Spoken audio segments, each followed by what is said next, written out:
자, 이제 청소년기 들어갑니다. 시험에 너무너무 잘 나와요. 별표 2개입니다. 자, 저는 정기와 후기로 나누어 줬는데요. 정기는 대개 중고생을 말하고요. 그 다음 후기는 대학생을 말합니다. 근데 우리 시험에 대개 13세에서 18세 이렇게 연령이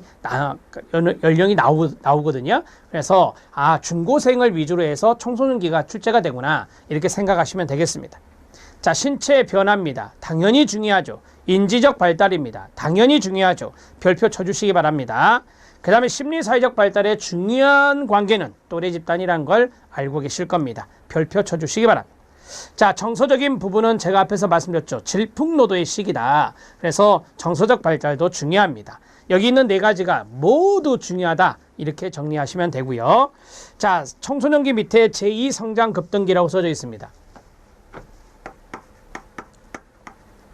청소년기를 다른 말로 일컫는 것들이 많습니다. 그 내용들을 좀 적어드리겠습니다. 제1성장급등기는 영악이었습니다. 여기는 제2성장급등기입니다. 남자는 신체적으로 더 남자다워지고 여자는 신체적으로 더 여자다워집니다. 제2차 성징기라 합니다. 제2차 성징기라 합니다. 제1차 성징기는 영악이었습니다. 자, 그 다음 주변인에 비유됩니다. 아동도 아니고 성인도 아닌 주변인입니다. 과도기적 존재라고 합니다. 과도기적 존재라고 합니다. 그 다음에 질풍노도의 시기입니다. 스탠리 홀이 말한 질풍노도의 시기. 에릭슨이 말한 것에 심리사회적 유예기가 있습니다. 심리사회적 유예기. 심리적으로 독립을 준비하죠. 심리적 이유기라 합니다. 심리적 이유기. 이렇게 정리할 수 있습니다. 청소년기와 관련성이 있는 것이고요. 이 청소년기에 자기 중심성이란 게 있습니다. 청소년기 때 자기 중심성이 있는데요. 청소년기의 자기 중심성이 너무 강하면 2가지의 특징이 나타난다 합니다. 첫 번째는 개인적 우화입니다. 이것도 시험에 출제된 것이어서 그 다음에 상상의 청중이라고 합니다. 이 2가지는 바로 청소년기의 자기중심성에 의해서 나타나는 것이다. 나는 다른 사람과 달라. 그래서 나는 약을 먹어도 중독되지 않고 술을 먹어도 중독되지 않고 운전을 해도 사고 나지 않을 거야. 이런 것들이 개인적 우화라고 합니다. 많은 사람들이 나에게 관심을 갖고 있어. 나만 쳐다봐. 그래서 나는 잘해야 해. 라고 하는 것이 상상의 청중입니다. 이러한 것들을 간단하게 개념을 잡아주시면 나중에 문제 풀 때 도움이 되는데 이거는 청소년기에 말씀드린 대로 자기 중심성 때문에 나타나는 것이다. 이런 것들은 해결돼야 되는 부분들이죠. 해소돼야 되는 부분들입니다. 너무 지나쳤을 때는 문제가 되는 것이다. 이렇게 보시면 되겠습니다. 자, 이 정도로 청소년기의 가장 기본적인 것들을 말씀드렸어요.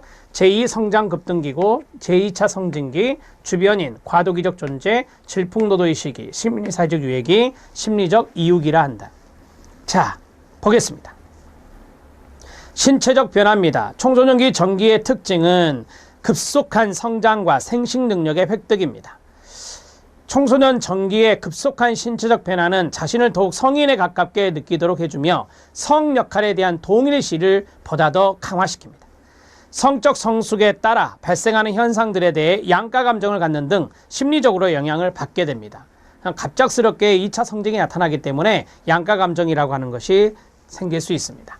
자, 우리가 성적 성숙이라고 했어요. 성적 성숙은 바로 성호르몬의 영향이라고 말할 수 있겠죠. 성적 성숙은 성호르몬의 영향이라 말할 수 있습니다. 여기에서 남성, 그 다음에 여성. 자, 남성은 안드로겐이 있습니다. 안드로겐, 그 다음에 테스토스테론이 있습니다. 테스토스테론이 남성의 성적 호르몬과 연관성이 있죠. 에스트로겐입니다. 에스트로겐입니다. 자, 남성에도 에스트로겐이 있는데 그것은 감소되는 거죠. 여성의 에스트로겐은 많아지고, 최근에 이것도 이제 시험에 출제된 건데 참고적으로 알아놓으십시오. 남성의 주된 성호르몬은 바로 이거고, 여성의 주된 성호르몬은 바로 이거다. 이 정도만 알아놓으셔도 돼요.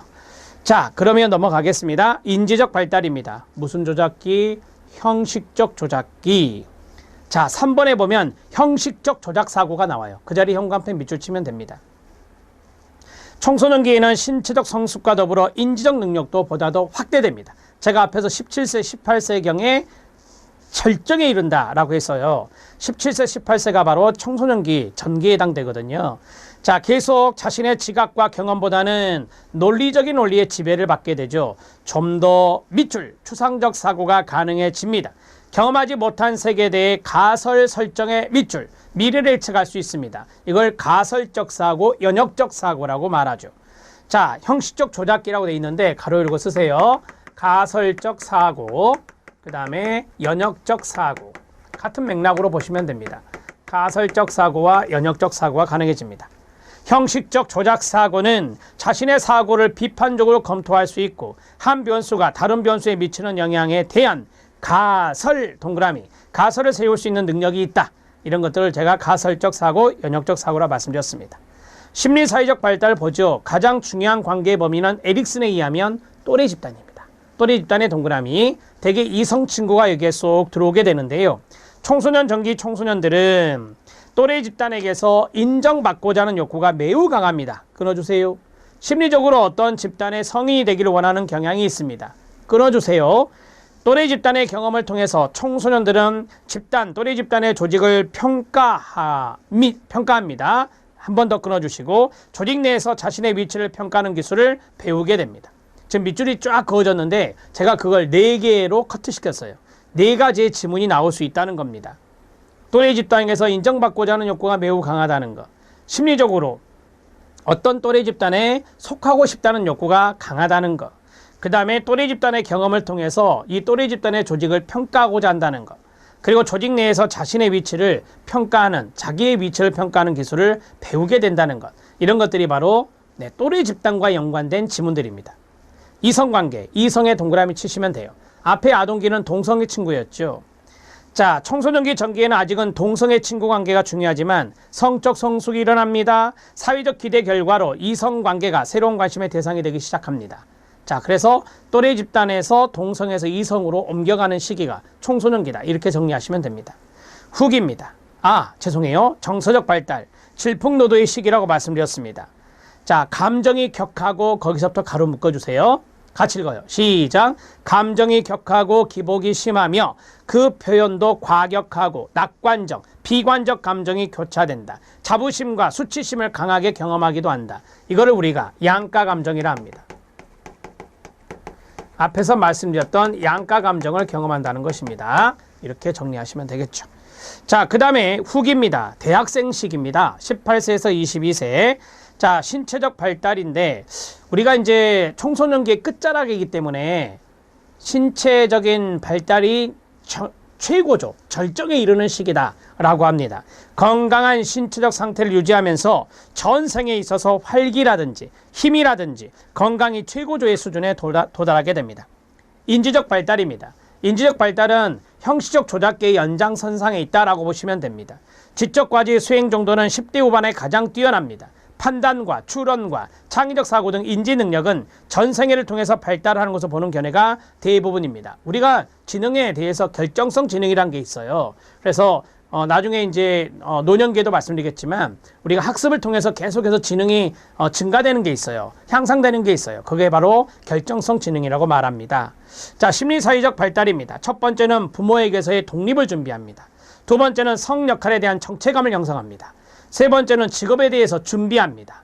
네 번째는 자아정체감이 확립됩니다.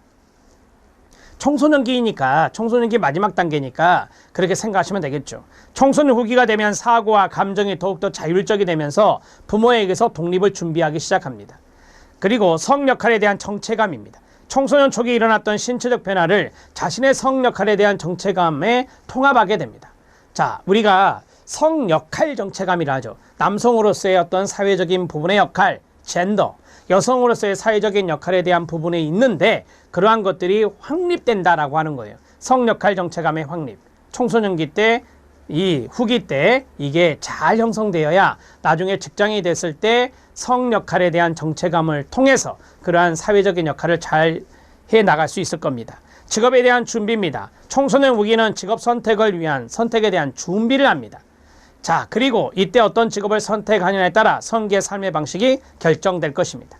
자, 자아정체감의 확립입니다. 성역할 정체감 뿐만 아니라 자아정체감의 확립도 중요한 발달과업이라고 에릭슨은 말했습니다. 청소년 후기에는 자신의 본질적인 내용에 대한 의문을 갖게 됩니다. 나는 누구인가? 대표적으로 정체성 질문이죠. 이 정체성 질문에 대해서 인격에 대한 의문을 갖게 되고 에릭슨은 이러한 정체감을 실현할 때까지 자유롭게 시험하는 기간이 필요하다. 이게 바로 뭐라? 오케이, 심리사회적 유예기라고 명명했습니다. 심리사회적 유예기, 밑줄, 에릭슨의 밑줄 치면 됩니다.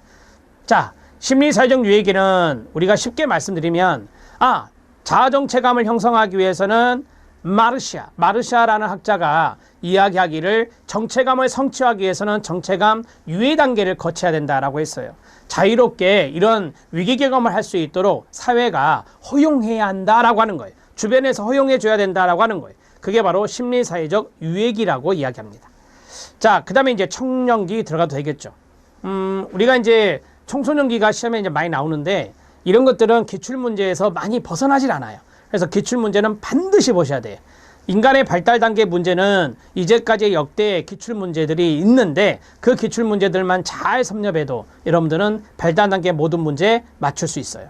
최근에는 아주 지엽적인 것들로 파고드는데 그런 문제는 우리가 전공서적이 아주 수십 권이 있는데요. 그 내용을 다 볼 수는 없잖아요. 그래서 기출될 때마다 이런 것도 있구나라고 고개를 끄덕거리면서 이해하고 넘어가는 것이 필요해요. 처음부터 지엽적으로 파고들려고 하지 마시고. 청년기입니다. 청년기는 잘 나오지는 않습니다. 시험에 계속해서 나오는 것이 있고 나오다가 들어갔다 하는 게 있어요. 이게 청년기가 바로 그건데요. 이 청년기의 동의어는 이퀄 성인 초기입니다.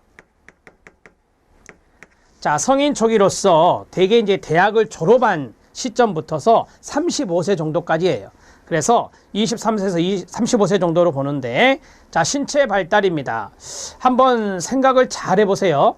신체 발달이 정점에 달한다라고 했어요. 아무래도 이제 대학을 졸업하고 그 정점에 달하는 시점, 아까 청소년기 후기가 있었잖아요. 후기의 연장선상에서 성인 초기의 초반에 절정에 달하는 시점에 있으니까. 그런데 계속 절정에 있는 것은 아니죠. 육체적인 힘은 25세에서 30세 사이에 최고조가 되고 그 후에 점점 더 이제 쇠퇴하게 돼요. 나이를 먹다 보니까. 그래서 절정으로 올라갔다가 이렇게 이제 쇠퇴되는 시점이 성인 초기라고 보시면 됩니다. 인지 변화입니다. 대개 인지 변화는 정확히 판단하기 위해서는 교육 수준도 중요하고 사회 경제적 지위나 건강 상태를 고려할 필요가 있겠죠. 성인 초기 청년기에는 대부분의 새로운 지능 발달은 거의 없어요. 거의 없고 인지 기술 상실도 뚜렷하게 나타나지 않습니다. 자, 심리사회적 발달입니다. 여기에서 심리사회적 발달은 크게 두 가지의 과업이 있어요. 결혼과 직업입니다.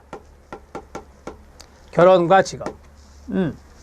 첫 번째 결혼의 동그라미, 세 번째 직업의 동그라미 치면 됩니다. 성인 초기의 발달 과업의 가장 대표적인 게 두 가지죠. 자, 결혼에 대한 적응입니다. 결혼 초기에 결혼관계 허용하는 한계를 깨달아야 되고 어느 정도 자유로움을 느낄 수 있어야 됩니다. 자, 결혼했습니다. 자녀를 출산합니다. 그러면 부모로서의 역할도 하게 되겠네요. 자녀 출산과 양육입니다. 자녀의 출산과 양육 과정은 새로운 적응이 필요한 급격한 변화를 동반하게 됩니다. 부모로서 역할 변화에 대한 준비는 자녀 양육을 분담하는 것이 요구되는데요. 이거를 우리가 양육을 서로 분담하는 양육 분담에 해당되는 것이다 라고 보시면 됩니다. 자, 육아에 대한 지식이나 부모 간의 역할과 책임에 대한 재조정, 그에 대한 합의가 중요합니다. 우리가 이제 육아에 대해서 상당히 스트레스를 많이 받는다라고 하잖아요. 이러한 것이 이제 부부 간에 잘 소통을 해서 이 분담하는 게 상당히 중요하죠. 직업의 세계입니다. 직업을 구하거나 직업에 대해 준비하는 과정에서 개인의 능력과 특정한 직업이 갖는 여러 요소들을 조화가 이루어졌는지 평가해야 됩니다. 우리가 이제 직업을 선택할 때 고려할 것들이 많이 있어요. 뭐 부모님의 기대나 다른 동료의 기대감도 있을 것이고 친구들의 기대감이 있을 것이고 그 다음에 내가 가지고 있는 지식과 기술에 맞는 직업을 선택하는 게 좋겠죠. 이러한 다양한 요인들이 있는데 다양하게 고려해야 될 부분들이 있는데 그런 것들을 다 고려하면서 직업을 선택하는 것이 현명하다라고 하는 것이죠. 자, 헤비거스트의 발달과업입니다. 거기 별표 하나. 자, 우리가 성인 초기에서 많이 나오는 게 이 헤비거스트의 발달과업이거든요. 자, 첫 번째, 자기의 체격을 인정하고 자신의 성 역할을 수행하며 동성이나 이성 친구와 새로운 관계를 형성하고 부모와 다른 성인들로부터 정서적으로 독립합니다. 자, 마지막, 부모와 다른 성인들로부터 정서적으로 독립한다. 밑줄 쫙 그어주세요. 성인 초기 때 이게 돼야 돼요. 이걸 우리가 자아분화라고 하죠.